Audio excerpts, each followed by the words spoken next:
Lalu pangkal menyerahkan diri total, mengingat pertanggungjawaban di hadapan Allah. Apakah kegembiraan paling agung, husnuzon kepada Allah? Kalau manusia paling agung, manusia yang merasa puas jiwanya pada Allah. Lalu siapa manusia paling kuat? Orang yang meraih kekuatan bersama Allah. Kalau orang yang bangkrut itu siapa? Orang yang rela pada selain Allah. Apakah kehilangan harga diri itu, bila menanjak jiwanya tanpa bersama Allah? Kapan seorang hamba terjauhkan dari Allah, bila ia tertutup dari Allah? Kapan seseorang itu tertutup dari Allah, bila di hatinya masih ada hasrat selain Allah? Siapakah orang yang alpa itu? Siapapun yang menghabiskan umurnya tanpa disertai ketaatan pada Allah. Apakah zuhud di dunia itu? Meninggalkan segala hal yang menyibukkan hatinya dari Allah. Siapakah orang yang menghadap Allah? Ya, siapapun yang menghadap pada Allah. Lalu siapa yang lari dari Allah? Siapapun yang lari dari Allah.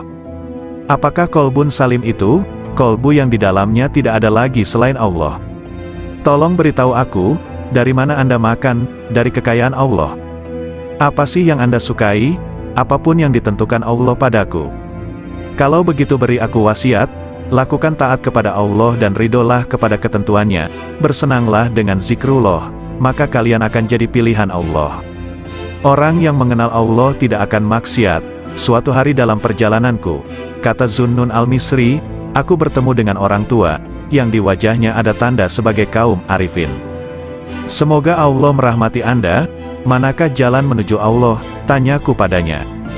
Kalau Anda mengenalnya pasti Anda tahu jalan menuju padanya. Apakah seseorang bisa beribadah kepadanya tanpa mengenalnya? Apakah orang yang mengenalnya itu maksiat padanya? Jawabnya, bukankah Adam? Itu maksiat padanya dengan keparipurnaan marifatnya. Maka dia lupa, dan kami tidak menemukan baginya tekad. Sudahlah, kita jangan berdebat. Bukankah perbedaan ulama itu rahmat? Memang, kecuali dalam soal konsentrasi tauhid. Konsentrasi tauhid yang bagaimana? Menghilangkan pandangan selain Allah karena kemahatunggalannya. Apakah orang arif itu gembira? Apakah orang arif itu gelisah? Katanya balik bertanya. Bukankah orang yang mengenal Allah itu selalu gundah hatinya? Tidak, bahkan orang yang mengenal Allah kegundahan hatinya sirna. Apakah dunia bisa merubah hati orang arifin? Apakah akhirat bisa mengubah hatinya? Katanya lebih tajam. Bukankah orang arif itu sangat menghindari makhluk? Nauzubillah, sang arif tidak pernah gentar dengan makhluk. Hanya saja dia hatinya hijrah dan menyendiri bersama Allah. Apakah ada yang mengenal orang arif? Nah, apakah ada yang tidak mengenalnya? Jawabnya. Apakah sang arif bisa putus asa terhadap perkara selain Allah? Apakah ada orang arif yang masih memandang selain Allah, hingga ia harus putus asa? Apakah sang arif itu juga rindu pada Tuhannya?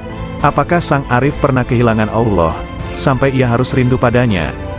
Apakah Ismul Azam itu? Hendaknya Anda katakan, Allah.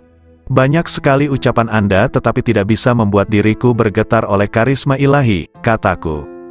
Karena Anda berkata dari dorongan dirimu, bukan dari dorongan ilahi. Nasihati diriku, sudah cukup banyak nasihat bagimu, yang penting Anda tahu bahwa Dia melihatmu. Lalu aku meninggalkan orang itu. Namun begitu bangkit aku bertanya lagi. Apa yang ingin kau perintahkan padaku? Cukuplah dirimu melihat dirimu dalam seluruh tingkah laku jiwamu. Asteris Yahya bin Mu'az, rahimahullah ta'ala, ditanya. Apakah tanda hati yang benar itu? Hati yang istirahat dari kesusahan dunia. Jawabnya. Kalau konsumsi hati, zikir yang hidup, tak pernah mati.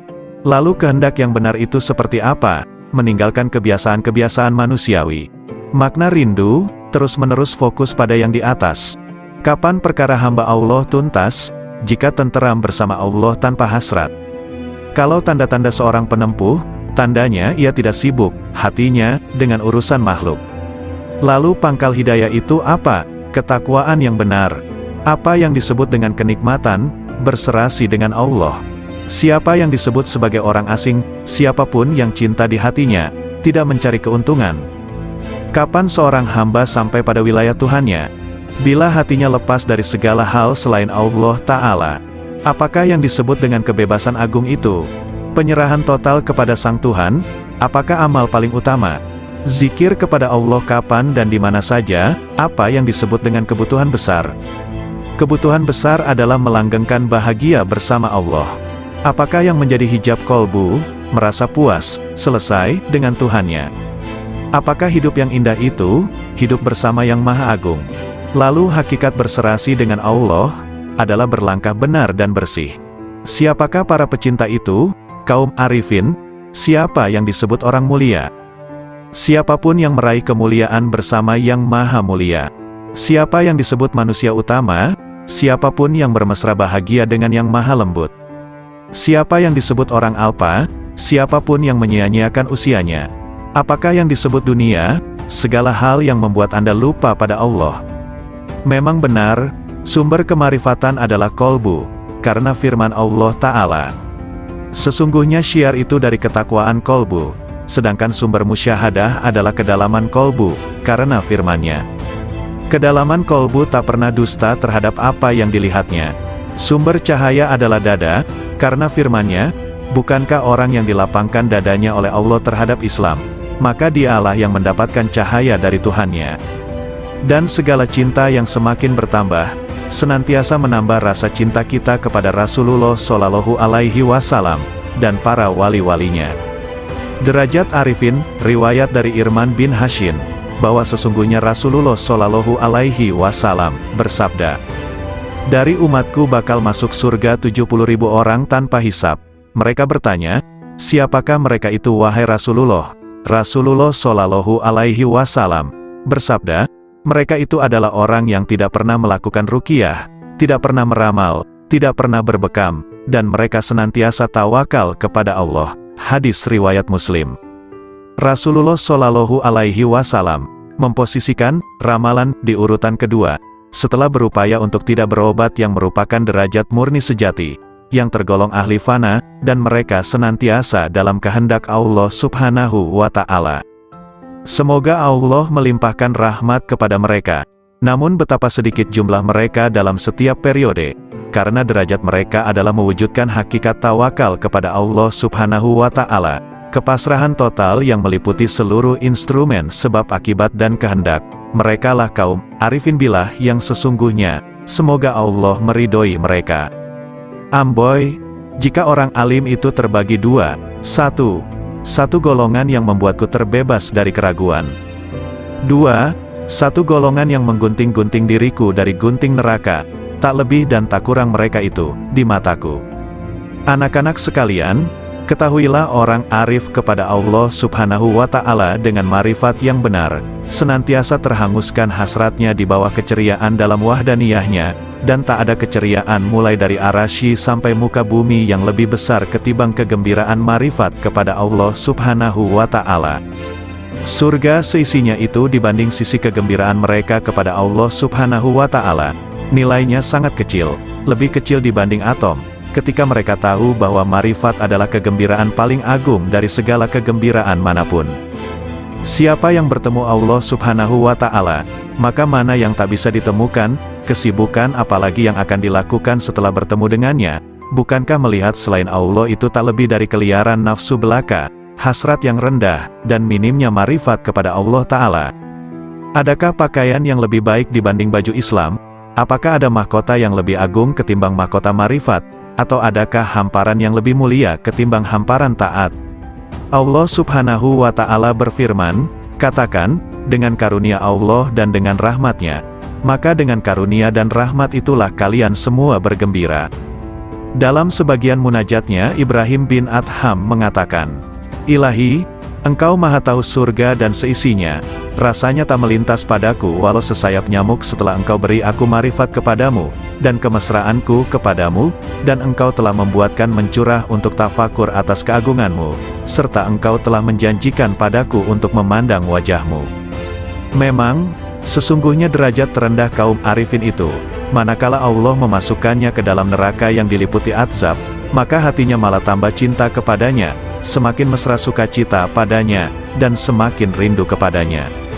Ibnu Sirin berkata, jika aku harus memilih antara surga dan sholat 2 rakaat, aku memilih sholat 2 rakaat, karena dalam 2 rakaat ada ridhonya Allah Subhanahu wa Ta'ala, takarub kepadanya, sedang dalam surga yang ada kesenangan nafsu dan kesenangan manusia. Ketika Nabi Ibrahim dilemparkan ke dalam api, mereka mengatakan, "Bakarlah dia, dan mintalah pertolongan pada Tuhan kalian," kata mereka.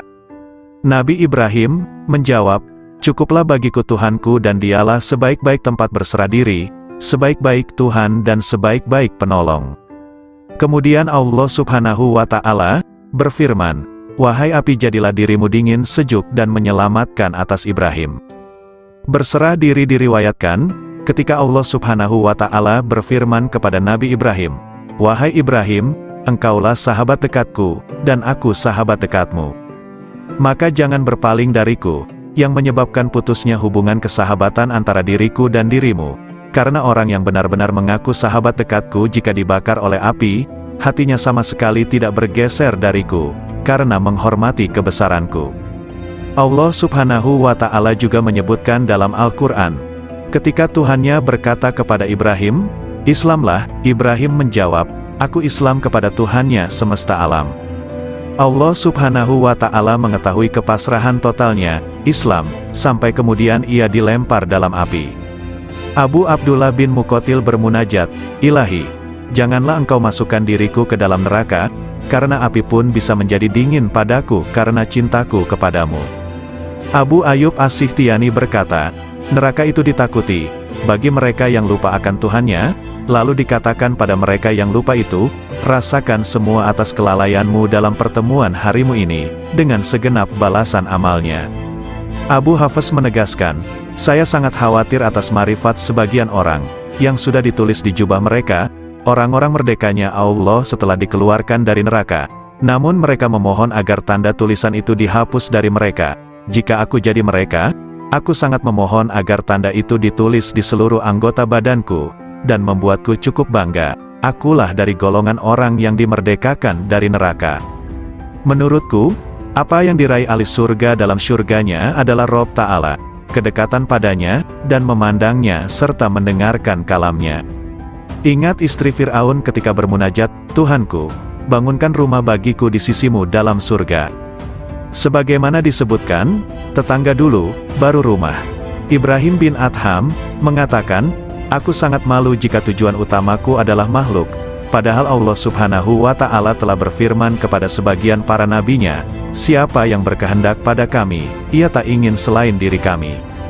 Sebagian Syekh Sufi mengatakan, "Aku pernah melihat seorang pemuda di Masjidil Haram sedang dalam kondisi menderita dan kelaparan. Saya sangat kasihan padanya. Aku punya 100 dinar dalam kantong. Lalu kudekati dia, 'Hai sayang, ini buat kebutuhan-kebutuhanmu.' Pemuda itu tidak menoleh sama sekali padaku, dan aku terus mendesaknya. Pemuda itu berkata, 'Hai Syekh, dinar ini sesuatu yang tidak bisa aku jual dengan surga dan seisinya. Surga itu negeri keagungan, asal sumber keteguhan dan keabadian. Bagaimana aku menjualnya dengan harga yang hina?" Abu Musa Ad-Dailabi, pelayan Abu Yazid, semoga Allah merahmati keduanya, berkata, "Aku pernah mendengar seorang syekh di Bistam mengatakan, 'Aku bermimpi, sepertinya Allah Subhanahu wa Ta'ala berfirman, kalian semua sedang mencari sesuatu dariku, selain Abu Yazid. Sesungguhnya dia mencariku dan menghendakiku, dan aku pun menghendakinya.'" Abu Abdullah mengatakan, "Jadikan Allah itu sebagai majlis dan tempat kemesraan. Disiplinlah hikmah pada Tuhanmu, maka dunia akan datang kepadamu dalam keadaan merana, dan kau diburu akhirat, dan akhirat begitu rindu. Hai pemburu dunia, tinggalkan dunia, maka dunia memburumu." Lanjutnya, Abu Said Al-Haras mengatakan, "Suatu hari aku di tempat wukuf, lalu aku ingin memohon kepada Allah Subhanahu wa Ta'ala sesuatu kebutuhan. Lantas muncul bisikan lembut tanpa suara kepadaku, 'Di hadapanmu Allah, kamu masih mencari selain Allah.' Ada seseorang menulis surat kepada saudaranya, 'Amma badu, tamparlah muka para penghasrat dunia dengan dunianya, tamparlah pencari akhirat pada wajah pemburunya, bermesralah dengan Robul Alamin, wassalam.'" Abu Abdullah An-Nasaj mengatakan, "Janganlah menumpuk banyak surga bagi orang beriman, karena Allah akan memberikan kelayakan yang lebih banyak dibanding surga, yaitu marifat." Seseorang sholat jenazah dengan 5 kali takbir, ditanya kenapa sampai 5 kali, 4 takbiranku untuk si mayit, dan 1 untuk 2 rumah, dunia akhirat, katanya. Kisah terjadi ketika ayat Al-Quran dibacakan pada Abu Yazid. Di antara kalian ada yang berharap dunia, dan di antara kalian ada yang berharap akhirat. Lalu Abu Yazid berkata, mana yang berharap kepada Tuhan? Amirul Mukminin Ali bin Abi Thalib berkata kepada Abu Bakar As-Siddiq, wahai Khalifah Rasulullah Shallallahu Alaihi Wasallam, bagaimana Anda meraih posisi derajat ini hingga mendahului kami? Abu Bakar Siddiq menjawab, dengan 5 perkara. Pertama, aku dapatkan manusia 2 kelompok, pemburu dunia dan pemburu akhirat, sedangkan aku pemburu Tuhan. Kedua, sejak aku masuk Islam, aku tak pernah kenyang dengan makanan dunia. Ketiga, aku tak pernah segar minum minuman dunia. Keempat, jika muncul di hadapanku 2 pilihan amaliyah, amal dunia dan amal akhirat, aku pasti memilih amal akhirat. Kelima, aku berguru, bersahabat, pada Nabi Shallallahu Alaihi Wasallam, dan aku senantiasa bersahabat yang sebaik-baiknya. Sungguh mengherankan, riwayat dari Umar bin Khattab, aku mendengar Rasulullah mengatakan, sesungguhnya amal-amal itu bergantung dengan niat-niatnya, dan sesungguhnya setiap orang tergantung apa yang diniatkan. Maka siapa yang hijrahnya kepada Allah dan Rasul-Nya, maka hijrahnya kepada Allah dan Rasul-Nya. Dan barang siapa yang hijrahnya kepada dunia akan mendapatkan dunia, atau kepada perempuan, akan mengawininya, maka hijrahnya tergantung apa yang diorientasikannya. Hadis riwayat Bukhari, Muslim dan Nasai dan yang lain. Hati kaum arifin senantiasa menuju Rabbul Alamin. Raihlah tujuan perjalanan akhir tanpa hambatan, hanya menuju dan bagi Allah, janganlah ke lain Allah. Setiap apa yang kau harapkan teguh dengan hijrah kepada Allah. Riwayat Anas bin Malik berkata, bahwa di bawah dinding di mana Allah Subhanahu wa Ta'ala memberi kabar melalui firman-Nya. Dan di bawahnya ada perbendaharaan bagi keduanya, adalah lembaran dari emas, dan emas itu ada tulisan di dalamnya, Bismillahirrohmanirrohim. Aku heran kepada orang yang meyakini kematian, bagaimana ia bisa gembira. Aku heran pada orang yang meyakini takdir, bagaimana ia susah. Aku heran kepada orang yang meyakini adanya neraka, bagaimana ia bisa tertawa. Aku heran dengan orang yang meyakini sirnanya dunia dan penghuninya akan terbalik, bagaimana ia merasa tenteram di dunia. La ilaha illallah Muhammadur Rasulullah.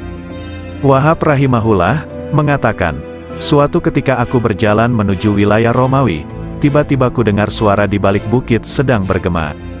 Oh Tuhanku, aku heran pada orang yang mengenalmu, bagaimana dia malah senang dengan bencimu demi kerelaan pada selain dirimu. Oh Tuhanku, aku heran kepada orang mengenalmu, bagaimana ia masih berharap kepada selain dikau. Lalu aku mencari suara itu. Ternyata di sana ada orang tua yang sedang bersujud, bermunajat. Maha suci Engkau, sungguh mengherankan bagi makhluk, bagaimana mereka ini berharap padamu suatu gantimu. Maha suci Engkau, sungguh mengherankan bagaimana mereka sibuk berbakti kepada selain Engkau. Maha suci Engkau, sangat mengherankan makhluk, bagaimana mereka rindu selain dirimu. Maha suci Engkau, bagaimana mereka menikmati sesuatu selain dirimu, dan sesuatu selainmu. Lalu aku lewat, dan aku tak menghiraukan apa yang aku lihat. Abu Yazid berkata, aku heran kepada ahli surga, bagaimana mereka menikmatinya tanpa Allah, atau bagaimana mereka bisa bersukaria tanpanya. Aku heran orang yang merasa puas pada suatu kondisi ruhani, tanpa ia puas dengan sang pemilik kondisi ruhani itu. Lebih mengherankan pada mereka yang menghadapkan dirinya pada makhluk, sedangkan Allah Ta'ala memanggil, kemarilah padaku. Abdullah bin Muqatil mengatakan, aku heran kepada manusia, di mana Allah memilih untuk dirinya, dengan serba cukup darinya, malah manusia kontra darinya disertai rasa butuh padanya. Aku heran kepada orang yang sibuk dengan urusannya, warisan para nabi dan mursalun, burulah sebelum sirna. Dian-dian cahaya manusia di setiap bumi, merekalah ulama generasi mulia. Ilmunya memancarkan cahaya di setiap lembah bagai purnama yang membias tanpa awan. Jalan istiqomah diriwayatkan oleh Ummu Habibah. Ia berkata, bahwa Rasulullah Shallallahu Alaihi Wasallam bersabda, tak seorang pun hamba yang muslim, sholat lillahi ta'ala setiap hari 12 rakaat, sholat sunnah, bukan sholat fardu, kecuali Allah membangunkan rumah di dalam surga. Hadis riwayat Muslim, Abu Dawud, Tirmidzi dan Nasai. Hadis ini memotivasi untuk menegakkan ibadah-ibadah sunnah, karena ibadah sunnah salah satu bentuk takarub kepada Allah Ta'ala, sekaligus menjadi bekal kaum arifun dalam menempuh jalan menuju kepada Allah Subhanahu wa Ta'ala, sekaligus menjadi perilaku kaum yang mengkhususkan, menyendiri, jiwanya di sisi Allah Subhanahu wa Ta'ala. Anak-anak sekalian, ketahuilah siapa yang hakikat batinnya menyendiri bersama Allah secara total, dan rahasia sirnya benar-benar manunggal, akan terbuka seluruh tirai, segala bukti menjadi nyata, ketika musyahadah pada cahaya al-haq Allah Subhanahu wa Ta'ala. Di sanalah Allah menuangkan minuman dengan gelas cintanya, hingga ia mabuk dari lainnya, segalanya menjadi riang dan ringan, segala diamnya adalah zikir, nafasnya adalah tasbih, kalamnya adalah penyucian, dan tidurnya adalah solat, doa. Sang hamba senantiasa menaiki kendaraan marifat, hingga bertemu yang dimarifati. Bila sudah bertemu, ia abadi selamanya bersamanya, tidak berpaling ke lainnya. Kolbu itu ibarat istana, dan marifat adalah rajanya, akal adalah menterinya yang punya departemen dan instrumen, lisan sebagai penerjemah, sedangkan rahasia batinnya dari Hazanah Ar-Rahman, masing-masing konsisten dengan posisinya, sedangkan arah seluruhnya adalah istiqomahnya sir bersama Allah Subhanahu wa Ta'ala. Bila sir istiqomah, maka marifat menjadi istiqomah, lalu akal menjadi lurus. Bila akal konsisten, kolbu akan konsisten. Bila kolbu konsisten, jiwa akan konsisten. Bila nafsu konsisten, dalam pengendalian, perilaku batin akan konsisten. Sir dicahayai oleh sifat jamal dan jalalnya. Akal dicahayai oleh cahaya kesadaran dan renungan pelajaran. Kolbu dicahayai oleh cahaya rasa takut dan cinta disertai kontemplasi fikiran. Nafsu dicahayai dengan cahaya olah jiwa dan pengekangan. Sir adalah lautan dari samudera anugerah pemberiannya, dan gelombangnya tak terhingga, tiada henti pula. Jika sir konsisten bersama Allah Subhanahu wa Ta'ala, maka senantiasa akan abadi dalam musyahadah, dan sirna dari penglihatan pada istiqomahnya. Perlu diketahui bahwa jalan istiqomah, konsistensi itu laksana tenda agung dari jalan akhirat, dan berjalan di tepinya lebih sulit dibanding jalan di tepian akhirat. Alam rahasia bisa menjadi tipu daya, karena Allah Subhanahu wa Ta'ala tidak suka pada hati hamba yang masih ada cinta pada yang lain selain Dia. Mereka tidak ingin sesuatu dari Allah kecuali Allah. Dalam sebagian kitabnya Allah Ta'ala berfirman, bila yang kesibukan jiwa hambaku lebih kepadaku dibanding yang lain, maka kujadikan nikmat dan hasrat ada dalam mencintaiku, dan aku singkapkan hijab antara diriku dengan dirinya. Ada seseorang sedang masuk dalam tempat Syekh Sari As-Sakati, lantas lelaki itu bertanya, manakah yang bisa mendekatkan pada Allah Ta'ala, hingga sang hamba bisa mendekat kepadanya? Maka As-Sari menangis, lalu berkata, orang seperti Anda ini masih bertanya seperti itu. Yang paling utama cara mendekatkan hamba kepada Allah Subhanahu wa Ta'ala, hendaknya Allah Subhanahu wa Ta'ala muncul di hatimu, dan Anda tidak mau sama sekali pada dunia dan akhirat, kecuali hanya padanya.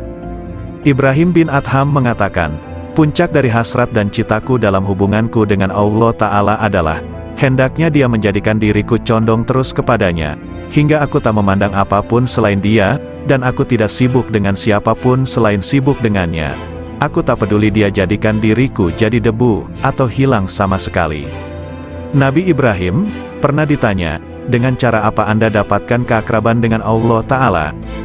Dengan memutuskan diriku hanya kepada Tuhanku, dan pilihanku kepadanya dibanding lainnya, serta aku tidak pernah makan kecuali bersama tamuku. Rabia Al-Basriyah mengatakan, oh Tuhanku, hasratku di dunia dan di akhirat nanti hanya mengingatmu, dan hasratku di akhirat dari akhirat hanya memandangmu, maka lakukanlah antara keduanya sekehendakmu. Abu Yazid Al-Bistami menegaskan, rahasia batinku naik menuju Allah Subhanahu wa Ta'ala, lalu terbang dengan sayap marifat dengan cahaya kecerdasan di cakrawala wahdaniyah, kemahatunggalannya. Tiba-tiba nafsu menghadapku dan berkata, kemana kau pergi? Akulah nafsumu dan engkau harus bersamaku. Namun rahasia batinku, sir, sama sekali tidak menoleh padanya.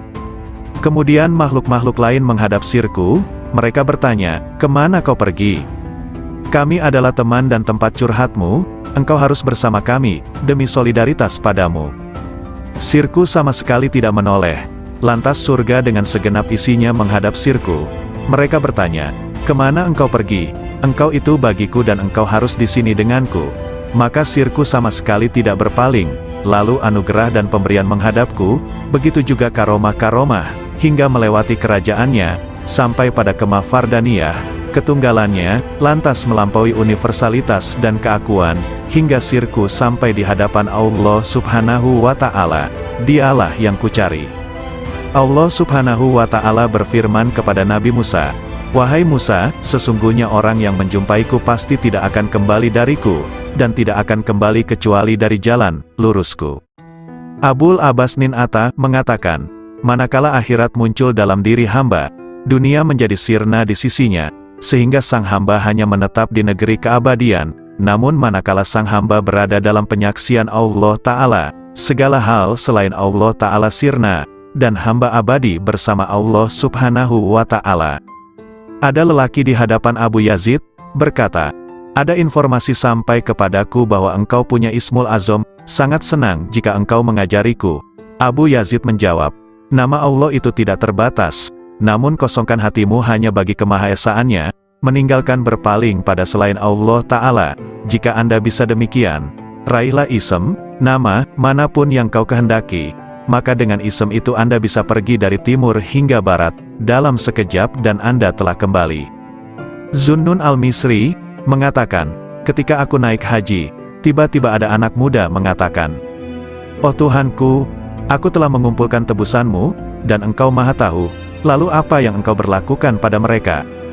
Lalu ku dengar suara, "Tebusanku banyak, dan yang mencariku sedikit."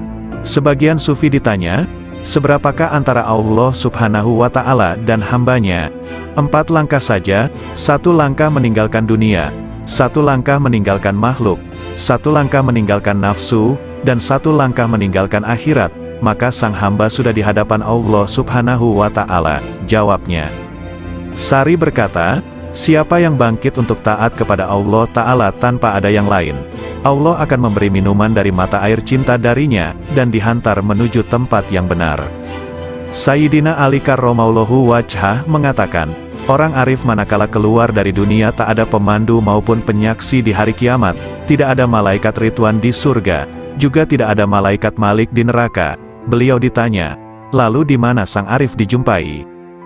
Di hadapan Allah yang Maha Diraja, di tempat yang benar.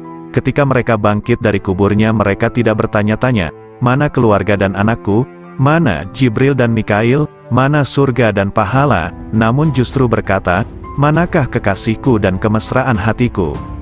Kolbu kaum arifin punya mata yang memandang apa yang tak biasa dipandang manusia. Sedangkan lisannya berkata dengan rahasia batinnya munajat dari malaikat-malaikat mulia di sisinya yang mencatat sayap-sayap yang terbang tanpa bulu hinggap di sisi Rabbul Alamin.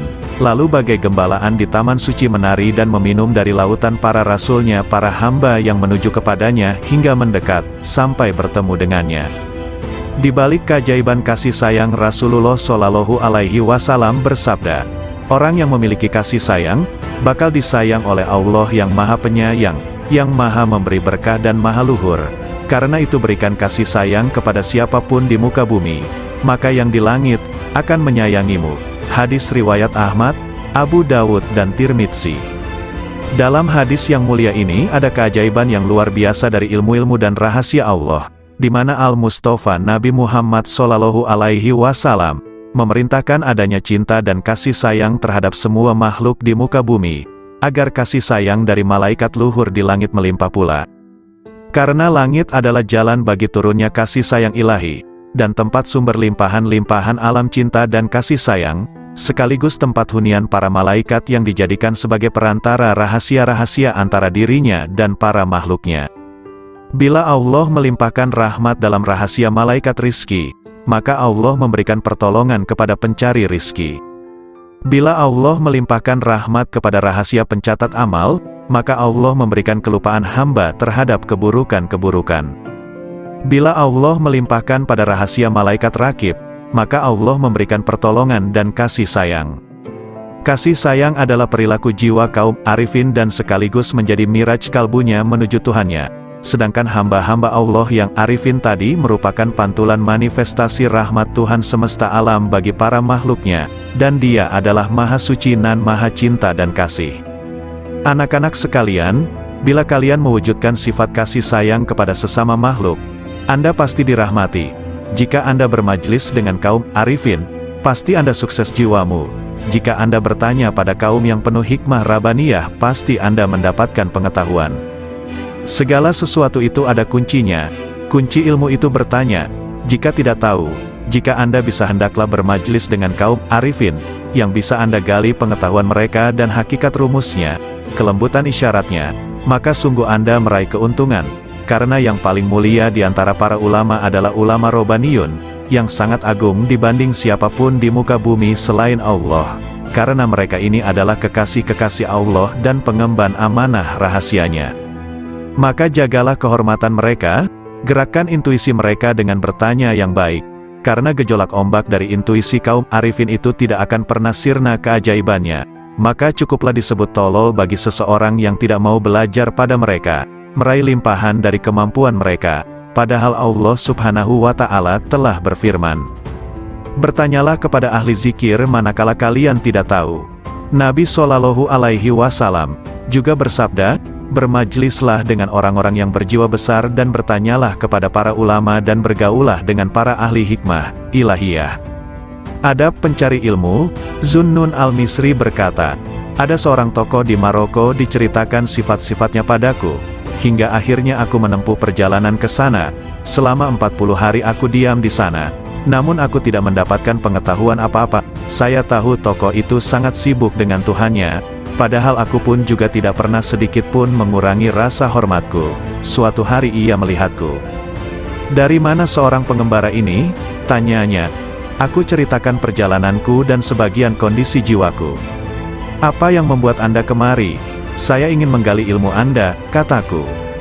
"Takwalah kepada Allah dan pasrahlah kepadanya, karena Dia adalah yang maha memelihara dan maha terpuji," katanya kemudian diam begitu lama. "Mohon ditambah lagi bagiku. Semoga Allah merahmatimu. Saya ini orang yang sangat asing, dan datang dari negeri yang jauh. Aku ingin bertanya banyak hal yang bergolak di batinku." "Anda ini pelajar, seorang ulama atau peneliti?" tanyanya padaku. "Saya ini pelajar yang sangat butuh pengetahuan." "Nah, Anda sebaiknya tetap di posisi Anda sebagai pelajar. Jagalah adab dan jangan melampaui batas. Sebab jika Anda melampaui batas adab tadi malah rusak manfaatnya." Para cendekiawan itu dari kalangan para ulama, sedangkan para arifun itu dari kaum sufi yang menempuh jalan kebenaran dan menempuh segala jerih payah kesusahan. Mereka pergi dengan kebajikan dunia akhirat. Semoga Allah memberikan rahmat padamu. "Kapankah seorang hamba sampai pada tahap yang Anda ungkapkan sifatnya itu?" tanyaku lagi. "Jika ia telah keluarkan hatinya dari sebab akibat duniawi." "Kapan seorang hamba bisa demikian?" "Jika ia telah keluar dari merasa bisa berdaya dan berupaya." "Apakah pangkal akhir seorang arif itu?" "Jika semuanya seperti tiada ketika semuanya ada."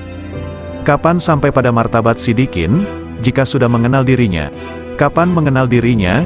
"Jika telah tenggelam di lautan anugerah, dan keluar dari tempat keegoannya dan berpijak pada langkah keluhuran." "Kapan sampai pada sifat-sifat itu?" "Bila ia duduk di kapal ketunggalan." "Apa kapal ketunggalan itu?" "Menegakkan ubudiyah yang benar." "Lalu kebenaran ubudiyah itu yang bagaimana?" "Beramal hanya bagi Allah Ta'ala, dan ridho terhadap ketentuan Allah." "Kalau begitu berilah aku wasiat kepadamu, agar terus bersama Allah." Lagi, cukup Abdul Wahid bin Zaid mengisahkan, "Suatu hari aku bertemu dengan seseorang ketika di perjalananku, ia memakai baju dari bulu. Aku ucapkan salam padanya. 'Semoga Allah merahmatimu, aku ingin bertanya suatu hal.' 'Silakan.' Hari-hari telah lewat dan nafas itu dihitung dan dibatasi, sedangkan Allah terus-menerus mendengar dan melihat. 'Apakah pangkal takwa itu?' 'Sabar bersama Allah Ta'ala,' jawabnya. 'Sabar itu pangkalnya apa?' 'Tawakal pada Allah.' Pangkal tawakal, memutuskan diri hanya bagi Allah. Pangkal memutuskan diri hanya bagi Allah, menyendiri bersama Allah. Pangkal menyendiri, membuang dari hati, segala hal selain Allah. Kalau hidup paling nikmat, berbahagia dengan zikrullah. Kalau hidup paling bagus, ya, hidup bersama Allah. Apa yang disebut paling dekat, bertemu Allah. Apa yang paling membuat hati lapar, pisah dengan Allah. Apa sesungguhnya cita-cita sang arif, bertemu Allah. Kalau tanda-tanda pecinta Allah itu, mencintai zikrullah. Apakah mesra berbahagia dengan Allah itu, meneguhkan rahasia jiwa bersama Allah? Apakah pangkal kepasrahan diri itu, menyerahkan diri total terhadap perintah Allah? Lalu pangkal menyerahkan diri total, mengingat pertanggungjawaban di hadapan Allah. Apakah kegembiraan paling agung, husnuzon kepada Allah? Kalau manusia paling agung, manusia yang merasa puas jiwanya pada Allah. Lalu siapa manusia paling kuat? Orang yang meraih kekuatan bersama Allah. Kalau orang yang bangkrut itu siapa? Orang yang rela pada selain Allah. Apakah kehilangan harga diri itu, bila menanjak jiwanya tanpa bersama Allah? Kapan seorang hamba terjauhkan dari Allah, bila ia tertutup dari Allah? Kapan seseorang itu tertutup dari Allah, bila di hatinya masih ada hasrat selain Allah? Siapakah orang yang alpa itu? Siapapun yang menghabiskan umurnya tanpa disertai ketaatan pada Allah. Apakah zuhud di dunia itu, meninggalkan segala hal yang menyibukkan hatinya dari Allah? Siapakah orang yang menghadap Allah? Ya, siapapun yang menghadap pada Allah. Lalu siapa yang lari dari Allah? Siapapun yang lari dari Allah. Apakah kolbun salim itu, kolbu yang di dalamnya tidak ada lagi selain Allah? Tolong beritahu aku, dari mana Anda makan, dari kekayaan Allah? Apa sih yang Anda sukai? Apapun yang ditentukan Allah padaku. Kalau begitu beri aku wasiat, lakukan taat kepada Allah dan ridolah kepada ketentuannya, bersenanglah dengan zikrullah, maka kalian akan jadi pilihan Allah. Orang yang mengenal Allah tidak akan maksiat. Suatu hari dalam perjalananku, kata Zunnun al-Misri, aku bertemu dengan orang tua, yang di wajahnya ada tanda sebagai kaum arifin. Semoga Allah merahmati Anda. Manakah jalan menuju Allah? Tanyaku padanya. Kalau Anda mengenalnya pasti Anda tahu jalan menuju padanya. Apakah seseorang bisa beribadah kepadanya tanpa mengenalnya? Apakah orang yang mengenalnya itu maksiat padanya? Jawabnya, bukankah Adam? Itu maksiat padanya dengan keparipurnaan marifatnya. Maka dia lupa, dan kami tidak menemukan baginya tekad. Sudahlah, kita jangan berdebat. Bukankah perbedaan ulama itu rahmat? Memang, kecuali dalam soal konsentrasi tauhid. Konsentrasi tauhid yang bagaimana? Menghilangkan pandangan selain Allah karena kemahatunggalannya. Apakah orang arif itu gembira? Apakah orang arif itu gelisah? Katanya balik bertanya. Bukankah orang yang mengenal Allah itu selalu gundah hatinya? Tidak, bahkan orang yang mengenal Allah kegundahan hatinya sirna. Apakah dunia bisa merubah hati orang arifin? Apakah akhirat bisa mengubah hatinya? Katanya lebih tajam. Bukankah orang arif itu sangat menghindari makhluk? Nauzubillah, sang arif tidak pernah gentar dengan makhluk. Hanya saja dia hatinya hijrah dan menyendiri bersama Allah. Apakah ada yang mengenal orang arif? Nah, apakah ada yang tidak mengenalnya? Jawabnya. Apakah sang arif bisa putus asa terhadap perkara selain Allah? Apakah ada orang arif yang masih memandang selain Allah, hingga ia harus putus asa? Apakah sang arif itu juga rindu pada Tuhannya? Apakah sang arif pernah kehilangan Allah, sampai ia harus rindu padanya? Apakah Ismul Azam itu, hendaknya Anda katakan, Allah. Banyak sekali ucapan Anda tetapi tidak bisa membuat diriku bergetar oleh karisma ilahi, kataku. Karena Anda berkata dari dorongan dirimu, bukan dari dorongan ilahi. Nasihati diriku, sudah cukup banyak nasihat bagimu, yang penting Anda tahu bahwa Dia melihatmu. Lalu aku meninggalkan orang itu. Namun begitu bangkit aku bertanya lagi. Apa yang ingin kau perintahkan padaku? Cukuplah dirimu melihat dirimu dalam seluruh tingkah laku jiwamu. Asteris Yahya bin Mu'az, rahimahullah ta'ala, ditanya. Apakah tanda hati yang benar itu? Hati yang istirahat dari kesusahan dunia. Jawabnya. Kalau konsumsi hati, zikir yang hidup, tak pernah mati. Lalu kehendak yang benar itu seperti apa? Meninggalkan kebiasaan-kebiasaan manusiawi. Makna rindu, terus-menerus fokus pada yang di atas. Kapan perkara hamba Allah tuntas? Jika tenteram bersama Allah tanpa hasrat. Kalau tanda-tanda seorang penempuh, Tandanya ia tidak sibuk, hatinya, dengan urusan makhluk. Lalu pangkal hidayah itu apa? Ketakwaan yang benar. Apa yang disebut dengan kenikmatan, berserasi dengan Allah. Siapa yang disebut sebagai orang asing, dan kau diburu akhirat, dan akhirat begitu rindu. Hai pemburu dunia, tinggalkan dunia, maka dunia memburumu, lanjutnya. Abu Said Al-Haras mengatakan, suatu hari aku di tempat wukuf. Lalu aku ingin memohon kepada Allah Subhanahu wa Ta'ala sesuatu kebutuhan. Lantas muncul bisikan lembut tanpa suara kepadaku. Di hadapanmu Allah, kamu masih mencari selain Allah. Ada seseorang menulis surat kepada saudaranya. Amma ba'du, tamparlah muka para penghasrat dunia dengan dunianya. Tamparlah pencari akhirat pada wajah pemburunya. Bermesralah dengan Rabbul Alamin, wassalam. Abu Abdullah An-Nasaj mengatakan, janganlah menumpuk banyak surga bagi orang beriman, karena Allah akan memberikan kelayakan yang lebih banyak dibanding surga, yaitu marifat. Seseorang sholat jenazah dengan 5 kali takbir, ditanya kenapa sampai 5 kali, 4 takbiranku untuk si mayit, dan 1 untuk 2 rumah, dunia akhirat, katanya. Kisah terjadi ketika ayat Al-Quran dibacakan pada Abu Yazid, di antara kalian ada yang berharap dunia, dan di antara kalian ada yang berharap akhirat. Lalu Abu Yazid berkata, mana yang berharap kepada Tuhan? Amirul Mukminin Ali bin Abi Thalib berkata kepada Abu Bakar As-Siddiq, wahai Khalifah Rasulullah Shallallahu Alaihi Wasallam, bagaimana Anda meraih posisi derajat ini hingga mendahului kami? Abu Bakar Siddiq menjawab, dengan 5 perkara. Pertama, aku dapatkan manusia 2 kelompok, pemburu dunia dan pemburu akhirat, sedangkan aku pemburu Tuhan. Kedua, sejak aku masuk Islam, aku tak pernah kenyang dengan makanan dunia. Ketiga, aku tak pernah segar minum minuman dunia. Keempat, jika muncul di hadapanku 2 pilihan amaliyah, amal dunia dan amal akhirat, aku pasti memilih amal akhirat. Kelima, aku berguru, bersahabat, pada Nabi Shallallahu Alaihi Wasallam, dan aku senantiasa bersahabat yang sebaik-baiknya.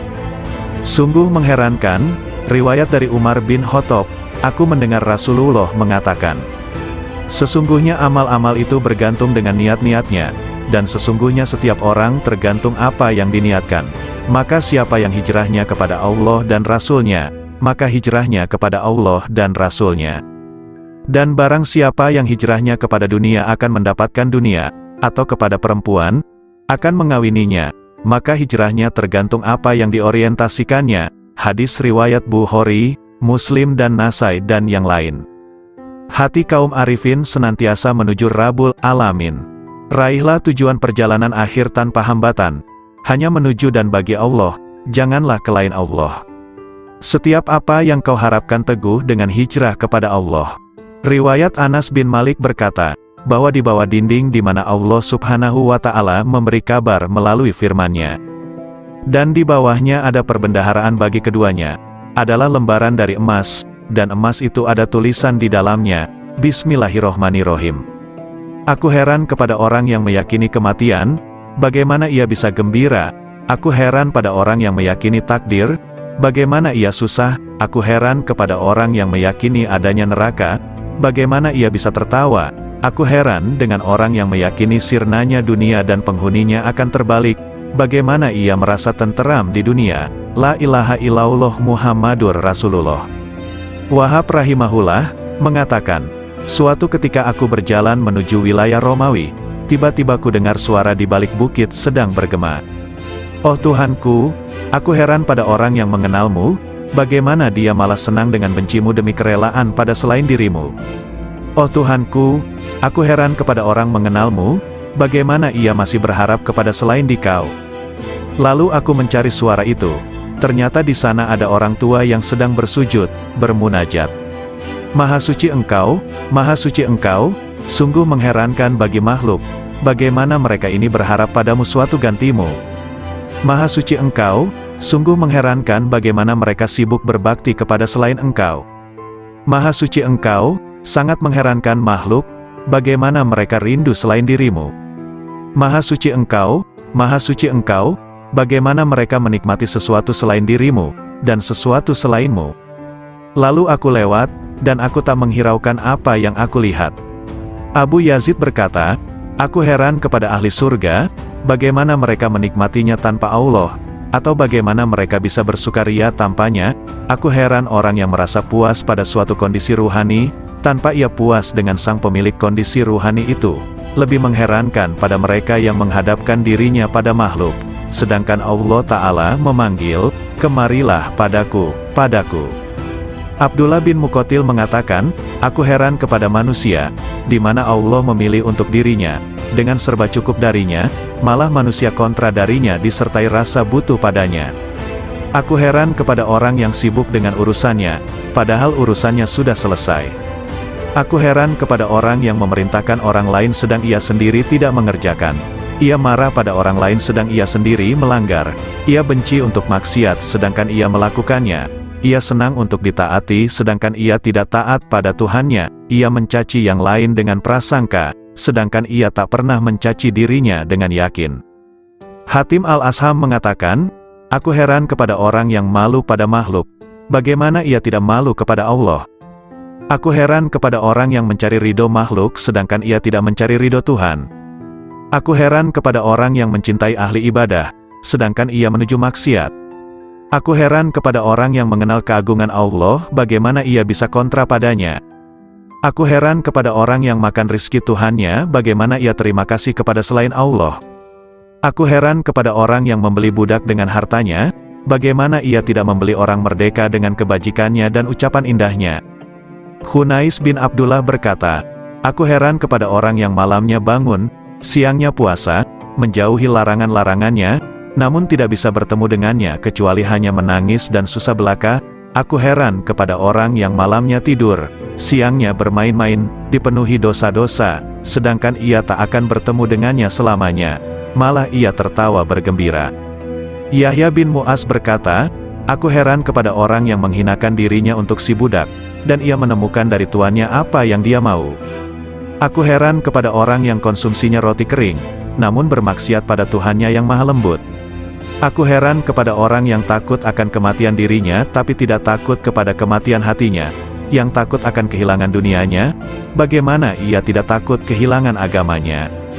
Seorang sufi berdendang, "Ilahi, aku heran darimu dan dariku. Apakah kau mensirnakan diriku olehmu dariku engkau dekatkan aku darimu hingga. Kuduga sesungguhnya engkau adalah aku." Yahya bin Mu'az bermunajat, "Oh Ilahi, mengingat surga berarti kematian, mengingat neraka berarti kematian. Sungguh mengherankan orang yang hidup di antara dua kematian, soal surga ia tidak sabar, dan soal neraka ia tidak sabar atas siksanya." Dikatakan, mengingat wusyul adalah kematian, mengingat pisah adalah kematian. Bagaimana hati hidup di antara dua kematian? Kematian orang yang marifat itu sangat mengherankan, karena sang arif berada di antara kegembiraan marifat dan ketakutan pisah dengan Allah Ta'ala.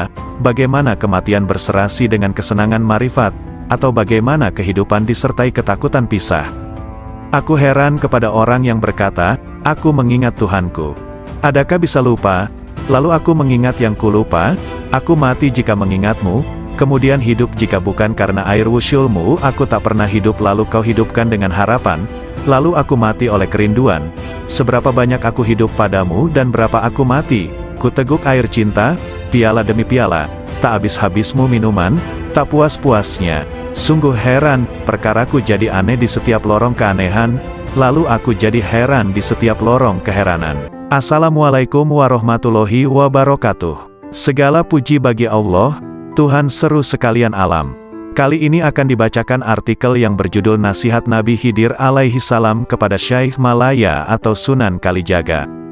Matahari berbeda dengan bulan, perbedaannya terdapat pada cahaya yang dipancarkannya. Sudahkah hidayah iman terasa dalam dirimu? Tauhid adalah pengetahuan penting untuk menyembah pada Allah. Juga makrifat harus kita miliki untuk mengetahui kejelasan yang terlihat, ya ru'yat, melihat dengan mata telanjang, sebagai saksi adanya yang terlihat dengan nyata. Maka dari itu kita dalami sifat dari Allah, sifat Allah yang sesungguhnya, yang asli dari Allah. Sesungguhnya Allah itu, Allah yang hidup. Segala afalnya, perbuatannya, adalah berasal dari Allah.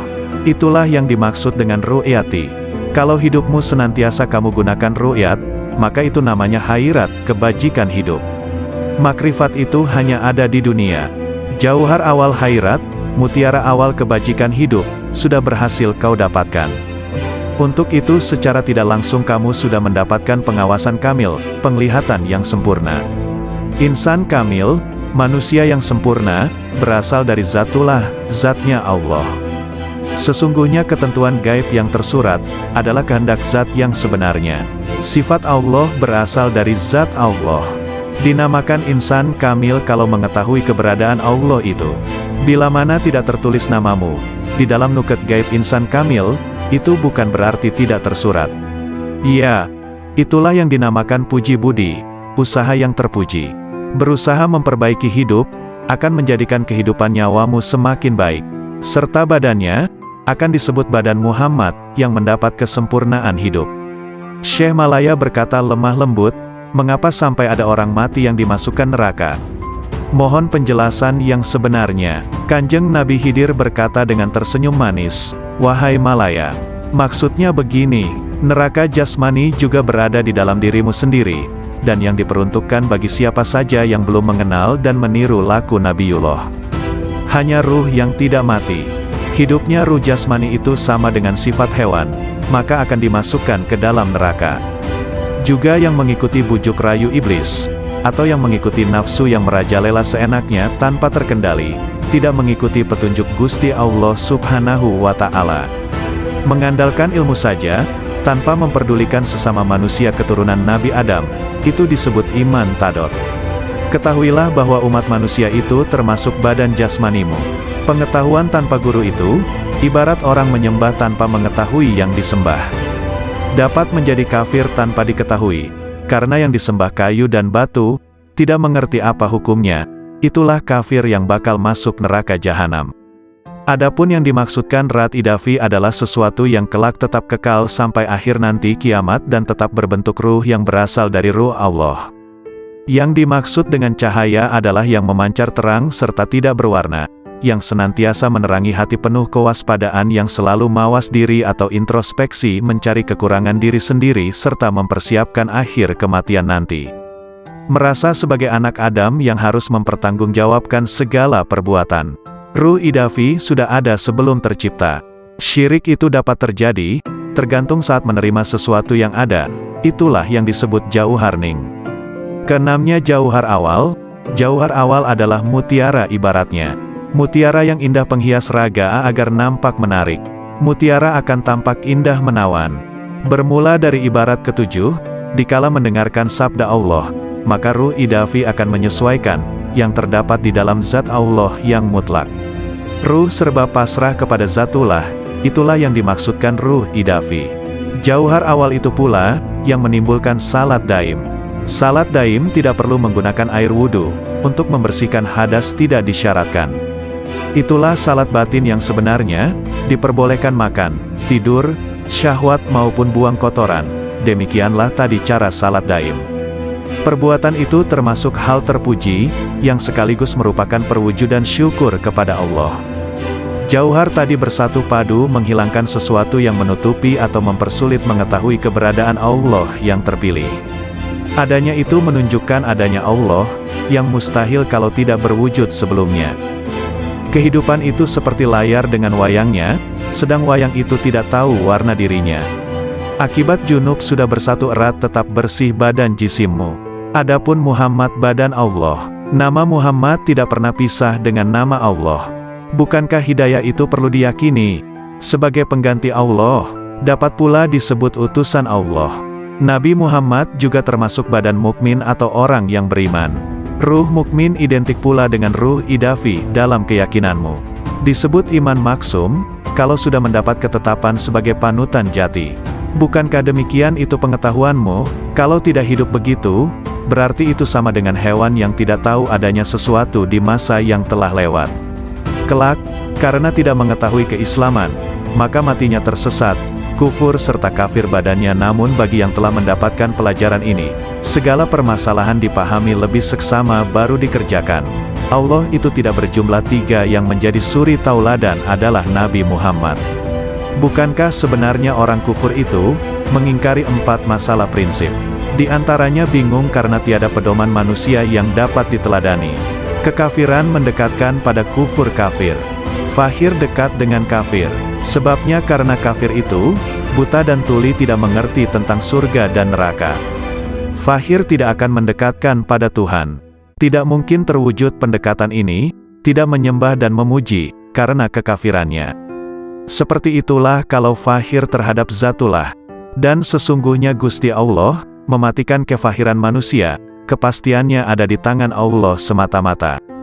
Adapun wujud Zatullah itu, tidak ada satu makhluk pun yang mengetahui kecuali Allah sendiri. Ruh idafi menimbulkan iman. Ruh idafi berasal dari Allah yang Maha Esa. Itulah yang disebut iman tauhid. Meyakini adanya Allah juga adanya Muhammad sebagai Rasulullah.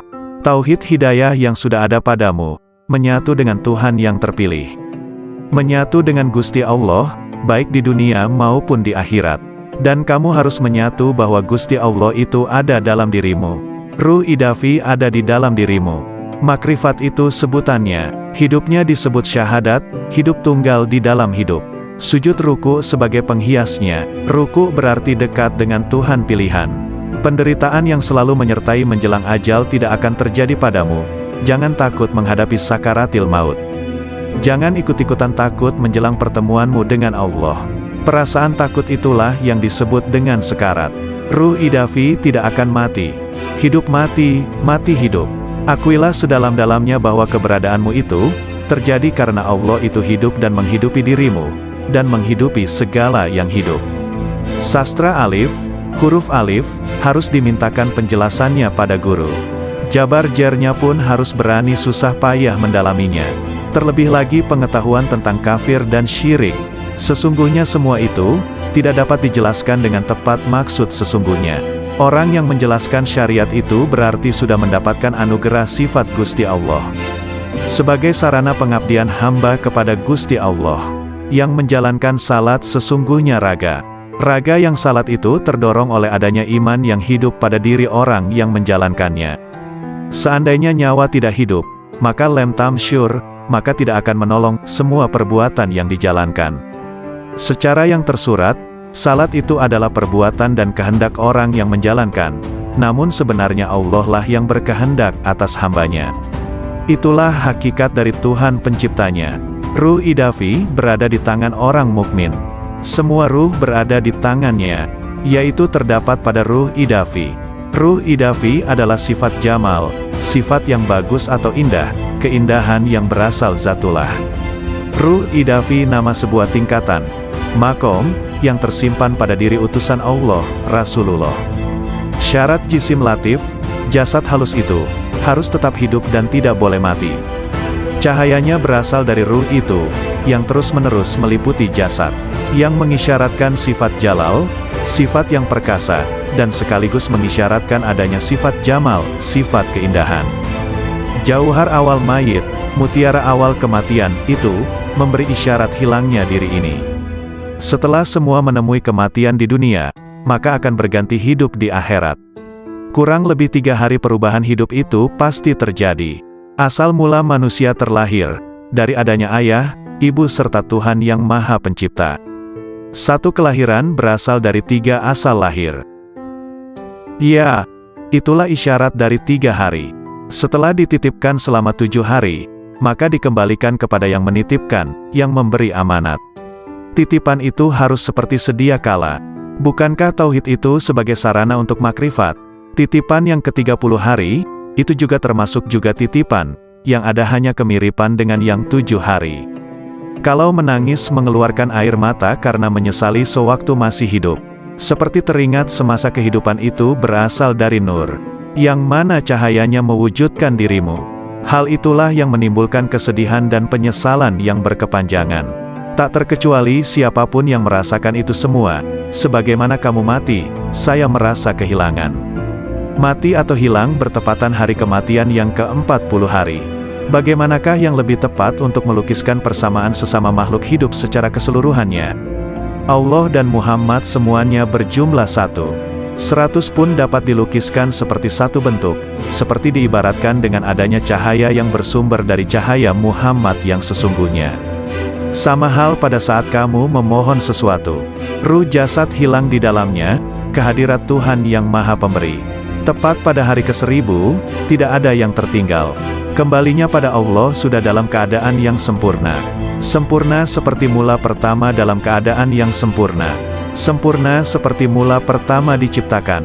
Syekh Malaya terang hatinya, mendengarkan pelajaran yang baru diterima dari gurunya, mendengarkan apa yang diturunkan kepada Rasul. Kamu melihat air mata mereka meleleh, karena marifat mereka terhadap Allah. Mereka mengatakan, "Oh Tuhan kami beriman dan catatlah kami bersama orang-orang yang menyaksikanmu."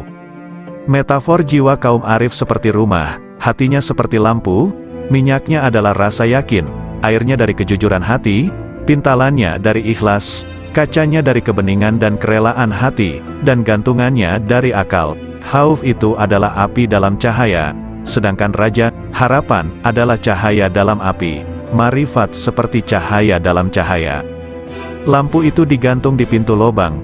Jika seorang arif membuka mulutnya, akan muncul hikmah dari dalam hatinya, mengalirlah cahaya hati lewat mulutnya, lalu cahaya itu membias kepada mereka yang siap disemai cahaya, lalu cahaya saling bergantungan dengan cahaya. Ada sebagian ucapan lebih dahsyat dibanding cahaya matahari, dan sebagian lebih gulita dibanding gelapnya malam. Kalam ahli marifat senantiasa adalah perbendaharaan Tuhan yang Maha Suci, di mana sumber-sumbernya adalah kolbu kaum arifin, di mana Allah memerintahkan agar menginfakkan cahaya itu kepada yang lain yang berhak menerimanya, dalam firman-Nya.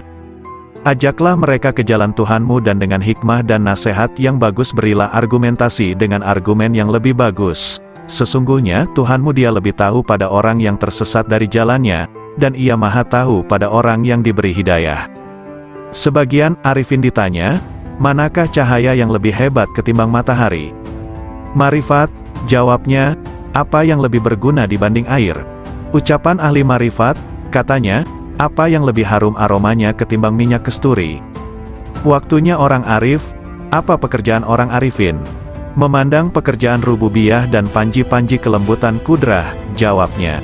Hasrat orang-orang soleh, Abu Said Al-Balhi, ditanya, kenapa ucapan orang pendahulu, salaf, lebih utama dibanding orang akhir, khalaf? Karena kehendak mereka adalah memuliakan Islam, menyelamatkan jiwa, kasih sayang pada sesama saudara dan ridho kepada Ar-Rahman, jawabnya. Sedangkan kehendak kita adalah memanjakan hawa nafsu, mencari pujian orang dan mencari kenikmatan dunia. Tambahnya lagi, seorang hamba manakala taat pada Tuhannya, Allah memberinya rejeki seteguk air dari sumber marifat, lalu ia mengucapkan dengan lisannya. Namun jika ia meninggalkan taatnya, ia tidak akan merusak taat itu, namun tetap tersimpan di hatinya, dan tidak mengucapkannya dengan lisannya, agar ia tetap dalam sesalnya dan menjadi cobaan dengan berbagai ujian. Tiada dua orang beriman yang bertemu, yang keduanya berzikir kepada Allah, melainkan Allah menambah cahaya marifatullah pada kedua hatinya, sebelum keduanya berpisah. Sesungguhnya Allah memunculkan ahli marifat di atas puncak gelombang lautan intuisi, kolbu dan memuliakan mereka di atas perbendaharaan rahasia serta rahasia pengetahuan yang tak terhingga jumlahnya. Tidak pernah putus uraiannya, tidak pernah ditemukan ujung dalamnya, tidak sirna keajaibannya, hingga mereka menyelami cahaya marifat, dalam kedalaman isyarat yang terpendam, dalam makna-maknanya yang tersembunyi, hingga keluar dengan keajaiban satriguna dan kelembutan bekal-bekal melimpahnya, hakikat-hakikat dan isyaratnya, yang membakar kolbu para pecinta, memesrakan ruh para penempuh. Itulah cahaya dari cahaya hidayah, di mana seorang hamba meraih petunjuk dari kebajikan riayah, penjagaan jiwa, jika meraih taufik dan inayah. Yahya bin Mu'az berkata, aku bertemu kaum arifin yang dilimpahi hikmah. Aku temukan mayoritas mereka tidak memiliki apa-apa, malah mereka dibiayai yang lain. Laits al-Misri, punya saudara yang ada di Iskandariyah. Ketika ia datang, saudaranya menjawab, aku sedang menghadap Allah. Mana faedah dari penghadapanmu pada Tuhanmu? Saudaranya diam. Lalu Laits mengatakan, sang hamba jika menghadap pada Allah dengan keselarasan yang benar, Allah memberikan faedah-faedah yang tak pernah terlintas di hati manusia. Yahya bin Mu'az, manakala bicara suatu hari, tiba-tiba ada orang yang berteriak keras di majelisnya, sembari merobek-robek bajunya. Hai, apa yang kamu katakan? Kalam ahli marifat, ketika muncul dari sumber rahasia kemanunggalan, ia menggali hati orang yang dibakar rindu dan cinta dengan apinya, lantas sifat-sifat manusiawi sirna. Karena itu kalimat orang yang bertakwa itu posisinya mendekati wahyu. Suatu ketika ada kata-kata terucap dari mereka, lalu ditanya, "Apa yang membuatmu bicara seperti ini?" "Hatiku mengatakan demikian, bermula dari pikiranku, dari rahasia jiwaku, dari Tuhanku," katanya. Sandaran hikmah adalah wujudnya hikmah, yaitu barang berharga yang hilang dari penempuh. Ketika ditemukan ia ambil, ia tak peduli dari manapun wadahnya, dari manapun diucapkannya, dari hati mana dinukil atau dari dinding mana terukir atau dari kafir mana didengar. Nilai hikmah, dalam sebuah hadis disebutkan, siapa yang ingin ilmu oleh Allah tanpa belajar, mendapatkan petunjuk tanpa hidayah, maka zuhudlah dari dunia. Setiap hikmah ada ahli dan zamannya, dan zaman itu telah berlalu dengan sejumlah besar ahlinya, sedangkan yang tersisa kini hanyalah musibah, maka kami kepada Allah, dan kami kepadanya kembali. Carilah lampu-lampu kalam kaum arifin sebelum mereka wafat, suatu nikmat yang kalian rasakan kemuliaannya, keutamaannya yang paripurna, dan Luqman dipilih oleh Allah dengan hikmah, karena kemuliaan hikmahnya. Hikmah itu sidikun, kebanggaan mutakun, firdaus para arifun, warisan para nabi dan mursalun, burulah sebelum sirna. Dian-dian cahaya manusia di setiap bumi, merekalah ulama generasi mulia. Ilmunya memancarkan cahaya di setiap lembah bagai purnama yang membias tanpa awan. Jalan istiqomah diriwayatkan oleh Ummu Habibah. Ia berkata, bahwa Rasulullah Shallallahu Alaihi Wasallam bersabda, "Tak seorang pun hamba yang muslim, sholat lillahi ta'ala setiap hari 12 rakaat, sholat sunnah, bukan sholat fardu, kecuali Allah membangunkan rumah di dalam surga." Hadis riwayat Muslim, Abu Dawud, Tirmidzi dan Nasai. Hadis ini memotivasi untuk menegakkan ibadah-ibadah sunnah, karena ibadah sunnah salah satu bentuk takarub kepada Allah Ta'ala, sekaligus menjadi bekal kaum arifun dalam menempuh jalan menuju kepada Allah Subhanahu wa Ta'ala, sekaligus menjadi perilaku kaum yang mengkhususkan, menyendiri, jiwanya di sisi Allah Subhanahu wa Ta'ala. Anak-anak sekalian, ketahuilah, siapa yang hakikat batinnya menyendiri bersama Allah secara total, dan rahasia sirnya benar-benar manunggal, akan terbuka seluruh tirai, segala bukti menjadi nyata, ketika musyahadah pada cahaya al-haq Allah Subhanahu wa Ta'ala. Di sanalah Allah menuangkan minuman dengan gelas cintanya, hingga ia mabuk dari lainnya, segalanya menjadi riang dan ringan, segala diamnya adalah zikir, nafasnya adalah tasbih, kalamnya adalah penyucian, dan tidurnya adalah sholat, doa. Sang hamba senantiasa menaiki kendaraan marifat, hingga bertemu yang dimarifati. Bila sudah bertemu, ia abadi selamanya bersamanya, tidak berpaling ke lainnya. Kolbu itu ibarat istana, dan marifat adalah rajanya, akal adalah menterinya yang punya departemen dan instrumen, lisan sebagai penerjemah, sedangkan rahasia batinnya dari Hazanah Ar-Rahman, masing-masing konsisten dengan posisinya, sedangkan arah seluruhnya adalah istiqomahnya sir bersama Allah Subhanahu wa Ta'ala. Bila sir istiqomah, maka marifat menjadi istiqomah, lalu akal menjadi lurus. Bila akal konsisten, kolbu akan konsisten. Bila kolbu konsisten, jiwa akan konsisten. Bila nafsu konsisten, dalam pengendalian, perilaku batin akan konsisten. Sir dicahayai oleh sifat jamal dan jalalnya. Akal dicahayai oleh cahaya kesadaran dan renungan pelajaran. Kolbu dicahayai oleh cahaya rasa takut dan cinta disertai kontemplasi fikiran. Nafsu dicahayai dengan cahaya olah jiwa dan pengekangan. Sir adalah lautan dari samudera anugerah pemberiannya, dan gelombangnya tak terhingga, tiada henti pula. Jika sir konsisten bersama Allah Subhanahu wa Ta'ala, maka senantiasa akan abadi dalam musyahadah, dan sirna dari penglihatan pada istiqomahnya. Perlu diketahui bahwa jalan istiqomah, konsistensi, itu laksana tenda agung dari jalan akhirat, dan berjalan di tepinya lebih sulit dibanding jalan di tepian akhirat. Alam rahasia bisa menjadi tipu daya, karena Allah Subhanahu wa Ta'ala tidak suka pada hati hamba yang masih ada cinta pada yang lain selain Dia. Mereka tidak ingin sesuatu dari Allah kecuali Allah. Dalam sebagian kitabnya Allah Ta'ala berfirman, "Bila yang kesibukan jiwa hambaku lebih kepadaku dibanding yang lain, maka kujadikan nikmat dan hasrat ada dalam mencintaiku, dan aku singkapkan hijab antara diriku dengan dirinya. Ada seseorang sedang masuk dalam tempat Syekh Sari As-Sakati. Lantas lelaki itu bertanya, manakah yang bisa mendekatkan pada Allah Ta'ala, hingga sang hamba bisa mendekat kepadanya? Maka As-Sari menangis, lalu berkata, orang seperti Anda ini masih bertanya seperti itu. Yang paling utama cara mendekatkan hamba kepada Allah Subhanahu wa Ta'ala, hendaknya Allah Subhanahu wa Ta'ala muncul di hatimu, dan Anda tidak mau sama sekali pada dunia dan akhirat, kecuali hanya padanya. Ibrahim bin Adham mengatakan, puncak dari hasrat dan citaku dalam hubunganku dengan Allah Ta'ala adalah, hendaknya Dia menjadikan diriku condong terus kepadanya, hingga aku tak memandang apapun selain Dia, dan aku tidak sibuk dengan siapapun selain sibuk dengannya. Aku tak peduli Dia jadikan diriku jadi debu, atau hilang sama sekali. Nabi Ibrahim pernah ditanya, dengan cara apa Anda dapatkan keakraban dengan Allah Ta'ala? Dengan memutuskan diriku hanya kepada Tuhanku, dan pilihanku kepadanya dibanding lainnya, serta aku tidak pernah makan kecuali bersama tamuku.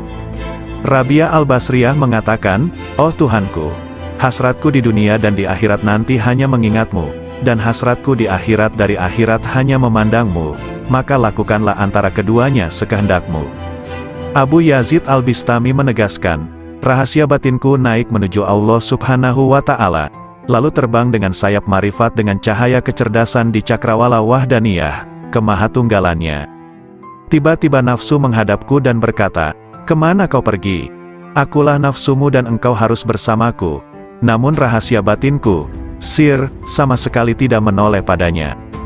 Kemudian makhluk-makhluk lain menghadap sirku, mereka bertanya, kemana kau pergi?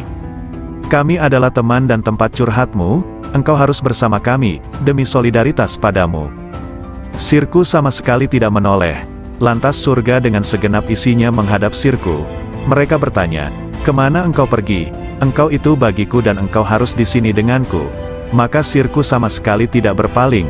Lalu anugerah dan pemberian menghadapku, begitu juga karomah-karomah, hingga melewati kerajaannya, sampai pada kemah fardaniyah, ketunggalannya, lantas melampaui universalitas dan keakuan, hingga sirku sampai di hadapan Allah Subhanahu wa Ta'ala. Dialah yang kucari. Allah Subhanahu wa Ta'ala berfirman kepada Nabi Musa, wahai Musa, sesungguhnya orang yang menjumpaiku pasti tidak akan kembali dariku, dan tidak akan kembali kecuali dari jalan lurusku. Abul Abbas Nin Atta mengatakan, manakala akhirat muncul dalam diri hamba, dunia menjadi sirna di sisinya, sehingga sang hamba hanya menetap di negeri keabadian. Namun manakala sang hamba berada dalam penyaksian Allah Ta'ala, segala hal selain Allah Ta'ala sirna, dan hamba abadi bersama Allah Subhanahu wa Ta'ala. Ada lelaki di hadapan Abu Yazid, berkata, ada informasi sampai kepadaku bahwa engkau punya Ismul Azam, sangat senang jika engkau mengajariku. Abu Yazid menjawab, nama Allah itu tidak terbatas, namun kosongkan hatimu hanya bagi kemahaesaannya, meninggalkan berpaling pada selain Allah Ta'ala. Jika Anda bisa demikian, raihlah isem, nama, manapun yang kau kehendaki, maka dengan isem itu Anda bisa pergi dari timur hingga barat, dalam sekejap dan Anda telah kembali. Zunnun al-Misri mengatakan, ketika aku naik haji, tiba-tiba ada anak muda mengatakan, oh Tuhanku, aku telah mengumpulkan tebusanmu, dan engkau maha tahu, lalu apa yang engkau berlakukan pada mereka? Lalu ku dengar suara, tebusanku banyak, dan yang mencariku sedikit. Sebagian sufi ditanya, seberapakah antara Allah Subhanahu wa Ta'ala dan hambanya? 4 langkah saja, 1 langkah meninggalkan dunia, 1 langkah meninggalkan makhluk, 1 langkah meninggalkan nafsu, dan 1 langkah meninggalkan akhirat, maka sang hamba sudah di hadapan Allah Subhanahu wa Ta'ala. Jawabnya, Sari berkata, siapa yang bangkit untuk taat kepada Allah Ta'ala tanpa ada yang lain, Allah akan memberi minuman dari mata air cinta darinya, dan dihantar menuju tempat yang benar. Sayyidina Ali karramallahu wajhah mengatakan, orang arif manakala keluar dari dunia tak ada pemandu maupun penyaksi di hari kiamat, tidak ada malaikat Ridwan di surga, juga tidak ada malaikat Malik di neraka. Beliau ditanya, lalu di mana sang arif dijumpai? Di hadapan Allah yang Maha Diraja, di tempat yang benar, ketika mereka bangkit dari kuburnya mereka tidak bertanya-tanya, mana keluarga dan anakku, mana Jibril dan Mikail, mana surga dan pahala, namun justru berkata, manakah kekasihku dan kemesraan hatiku. Kolbu kaum arifin punya mata yang memandang apa yang tak biasa dipandang manusia. Sedangkan lisannya berkata dengan rahasia batinnya munajat dari malaikat-malaikat mulia di sisinya yang mencatat sayap-sayap yang terbang tanpa bulu hinggap di sisi Rabbul Alamin. Lalu bagai gembalaan di taman suci menari dan meminum dari lautan para rasulnya para hamba yang menuju kepadanya hingga mendekat, sampai bertemu dengannya. Di balik keajaiban kasih sayang Rasulullah Shallallahu Alaihi Wasallam bersabda, orang yang memiliki kasih sayang, bakal disayang oleh Allah yang Maha Penyayang, yang Maha Memberi berkah dan Maha Luhur.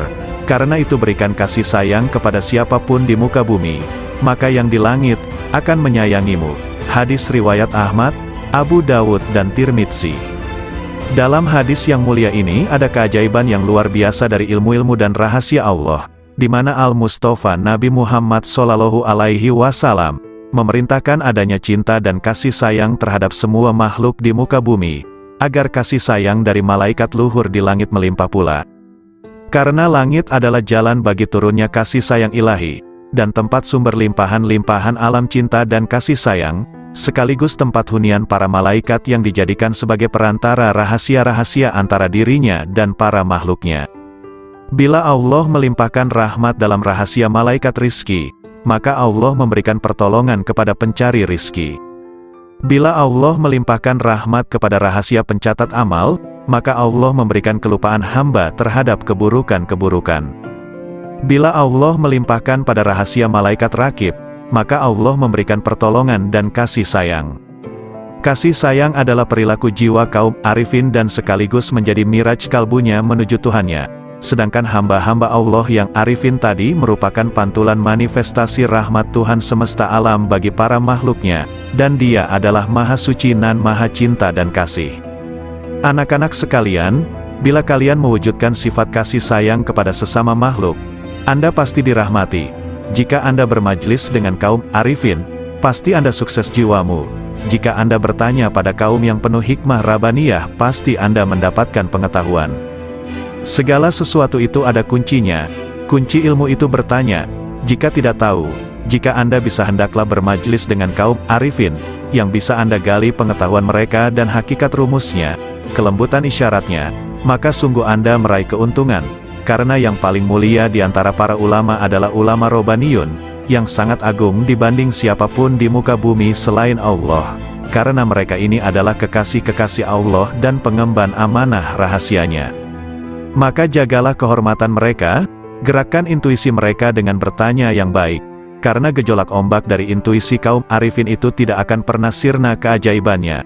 Maka cukuplah disebut tolol bagi seseorang yang tidak mau belajar pada mereka, meraih limpahan dari kemampuan mereka, padahal Allah Subhanahu wa Ta'ala telah berfirman, bertanyalah kepada ahli zikir manakala kalian tidak tahu. Nabi Shallallahu Alaihi Wasallam juga bersabda, bermajlislah dengan orang-orang yang berjiwa besar dan bertanyalah kepada para ulama dan bergaulah dengan para ahli hikmah ilahiyah. Adab pencari ilmu. Zunnun al-Misri berkata, ada seorang tokoh di Maroko diceritakan sifat-sifatnya padaku, hingga akhirnya aku menempuh perjalanan ke sana. Selama 40 hari aku diam di sana, namun aku tidak mendapatkan pengetahuan apa-apa. Saya tahu tokoh itu sangat sibuk dengan Tuhannya, padahal aku pun juga tidak pernah sedikit pun mengurangi rasa hormatku. Suatu hari ia melihatku. Dari mana seorang pengembara ini? Tanyanya. Aku ceritakan perjalananku dan sebagian kondisi jiwaku. Apa yang membuat Anda kemari? Saya ingin menggali ilmu Anda, kataku. Takwalah kepada Allah dan pasrahlah kepadanya, karena Dia adalah yang maha memelihara nan maha terpuji, katanya kemudian diam begitu lama. Mohon ditambah lagi bagiku, semoga Allah merahmatimu. Saya ini orang yang sangat asing, dan datang dari negeri yang jauh. Aku ingin bertanya banyak hal yang bergolak di batinku. Anda ini pelajar, seorang ulama atau peneliti? Tanyanya padaku. Saya ini pelajar yang sangat butuh pengetahuan.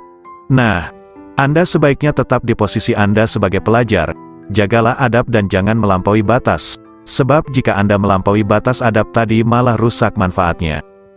Para cendekiawan itu dari kalangan para ulama, sedangkan para arifun itu dari kaum sufi yang menempuh jalan kebenaran dan menempuh segala jerih payah kesusahan. Mereka pergi dengan kebajikan dunia akhirat. Semoga Allah memberikan rahmat padamu. Kapankah seorang hamba sampai pada tahap yang Anda ungkapkan sifatnya itu? Tanyaku lagi. Jika ia telah keluarkan hatinya dari sebab akibat duniawi. Kapan seorang hamba bisa demikian? Jika ia telah keluar dari merasa bisa berdaya dan berupaya. Apakah pangkal akhir seorang arif itu? Jika semuanya seperti tiada ketika semuanya ada. Kapan sampai pada martabat sidikin? Jika sudah mengenal dirinya. Hadis disebutkan, siapa yang ingin ilmu oleh Allah tanpa belajar, mendapatkan petunjuk tanpa hidayah, maka zuhudlah dari dunia. Setiap hikmah ada ahli dan zamannya, dan zaman itu telah berlalu dengan sejumlah besar ahlinya, sedangkan yang tersisa kini hanyalah musibah, maka kami kepada Allah, dan kami kepadanya kembali. Carilah lampu-lampu kalam kaum arifin sebelum mereka wafat, suatu nikmat yang kalian rasakan kemuliaannya, keutamaannya yang paripurna, dan Luqman dipilih oleh Allah dengan hikmah, karena kemuliaan hikmahnya,